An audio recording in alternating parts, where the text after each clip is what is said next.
اما تو رو خدا بهم بگو چجوری شلا اسکوات بزنم. برای زدن یه اسکوات نیاز به 2 عامل داریم، مغز بازی و مهارت، که بسته به موقعیت از این 2 عامل در مقدارهای متفاوتی استفاده میشه. 1.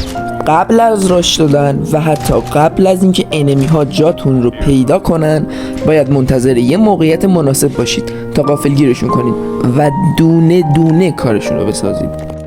یادت رفت بگی که اول از همه باید بریم یه جای مناسب. درست میگی، معذرت میخوام. قبل از همه چی باید یه مکان مناسب پیدا کنید.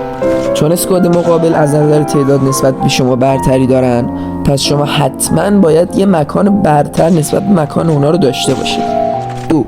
تا جایی که میتونید تعدادشون رو کم کنید و بعد راش بدید، چون اونا حدوداً 3-4 نفر هستن و نفری با یه گان دارن تیر میزنن، پس شما نمیتونید با یه گان برین وسط 4 تا گان.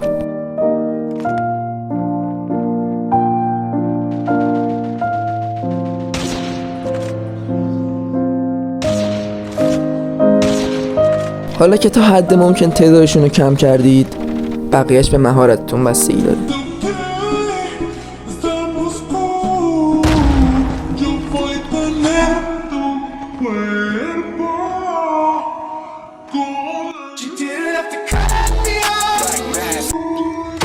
Ladies and gentlemen, her.